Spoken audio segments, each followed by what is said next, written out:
Pour Monsieur Patrick Mennucci, déclaration de Florian Philippot, vice-président du Front National, à qui on disait, tiens, Monsieur Philippot, réfléchissez à ce que pourrait être la France de 2025. Je vais vous dire, si on continue avec les mêmes, ça sera un Marseille géant. Une France très pauvre, très criminogène et très divisée, très conflictuelle. Bah, ça fait peur, hein.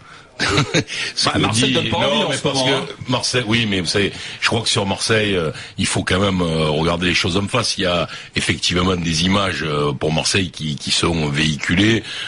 La violence en est une. Il y a une autre image d'ailleurs qui est donnée régulièrement par Jean-Claude Gaudin, qui est celle de la carte postale, où tout va bien, où on va au bord de l'eau, boire un pastis, au cabanon. Marseille, c'est ni ça, ni ça. Marseille, c'est une ville qui est une ville où les gens ont envie d'évoluer, de voir leur famille progresser, d'avoir leurs enfants qui réussissent.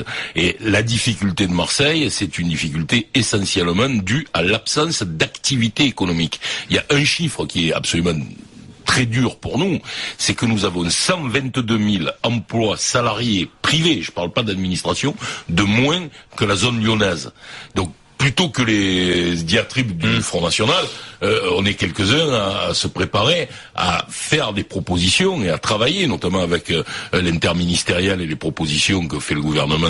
Mais Marseille, il n'y a pas de zone de non-droit, il n'y a pas de problème d'immigration, de cohabitation. Marseille, les zones de non-droit, les histoires de les policiers rentrent pas dans les cités, ça n'existe pas à Marseille. Ah bah, les policiers nous disent au 32-16 ici, les policiers marseillais. Ouais, non, mais écoutez, les policiers les policiers rentrent dans les cités, quand ils s'en vont, les types recommencent à faire leur spot de drogue. Ça, nous le savons. Mais ça, on le réglera avec de la répression. Bon, Nicolas Sarkozy, l'ami de Geoffroy Didier, nous a supprimé, il va nous dire que c'est pas vrai, mais enfin bon, il nous a supprimé 400 policiers entre 2017 ça fait un an qu'il est en place, donc les policiers, il faut les remettre. Il les a remis. Ah bon, bah voilà, donc ne parlons plus de ça. Il en a en parle. Il en a mis 24. Il est venu tout le gouvernement est venu en jet privé, là, avec 6 ministres, pour nous expliquer qu'il y avait 24 policiers supplémentaires. C'est pas vrai. Ça valait le coup. C'est pas vrai, c'est une compagnie au prix du kérosène, vous auriez pu en mettre quelques-uns de plus. C'est une compagnie de CRS de 130 hommes et 24 policiers de PJ. Vous savez bien, parce que vous connaissez ça, que c'est autre chose que de la police en tenue. Donc moi, l'immigration, ce que je Alain pense, disait, est-ce qu'il y a un problème d'immigration à Marseille?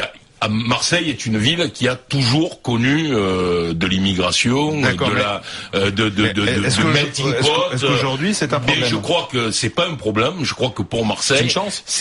C'est une chance si nous sommes en capacité, effectivement, d'amener ces populations qui ont immigré récemment à des standards de vie qui sont les standards des Marseillais les plus anciens. Vous savez, l'accumulation primitive du capital, elle est plus forte dans une famille italienne comme la mienne, qui est arrivée en 1910, que dans une famille comoréenne qui est arrivée il y a 5 ans. Il faut bien comprendre cela. Donc notre travail, c'est justement d'amener tout le monde au même niveau, et c'est la question à Marseille, c'est pas la question de l'immigré, c'est la question de la pauvreté. Troisième déclaration, c'est pour Geoffroy Didier. Alors, je la devine. Oui, vous la devinez? C'est sûr? François Fillon, un duel entre un sectaire et un pas sectaire?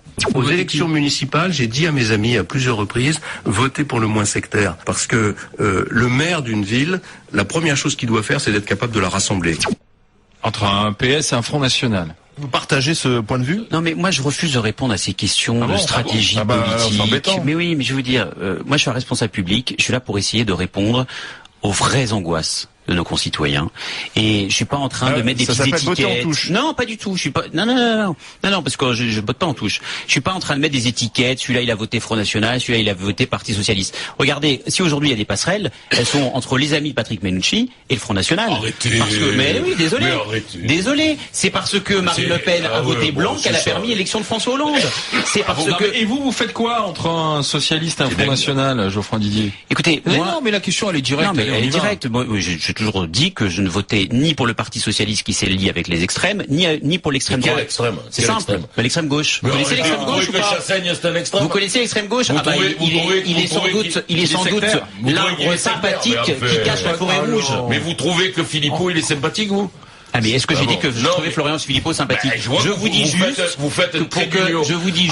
pour que les choses soient claires, c'est que entre le Parti socialiste qui s'allie avec les extrêmes depuis 30 ans sans tabou et sans vergogne, et ça ne gêne personne, et l'extrême droite, et bien pour moi, l'action des élus communistes sur le terrain, des blancs bonnets ou bonnets rouges. Geoffroy, vous savez, on peut dire ce qu'on veut du Parti communiste, et moi, j'ai toujours des débats avec. Mais dire que le Parti communiste est la même chose que le Front National, c'est être oublieux de l'histoire de France. Mélenchon, Le Pen, même combat. Mélenchon, Le Pen, même combat. Je vous le dis, je vous le répète, et je l'assume. C'est insupportable de dire les choses comme ça, vous le savez bien. Parce que c'est insupportable, mais croyez-moi, beaucoup de nos concitoyens pensent la même chose. L'histoire le compte dans la politique. Et vous alliez avec les extrêmes depuis 30 ans, et vous donnez des leçons de morale. Alors, c'est pas nous qui allons accepter les leçons de morale. Nous allions ces socialistes qui s'allient avec l'extrême gauche. En disant ça, vous faites l'aveu de l'alliance que vous préparez avec l'extrême droite. C'est marrant parce que vous faites l'alliance et vous me donnez des procès d'intention. Moi, je justifie pas l'alliance. Je vais vous le dire, et j'en terminerai par là, que les électeurs qui votent Front National, ceux-là, oui, je vais aller leur parler.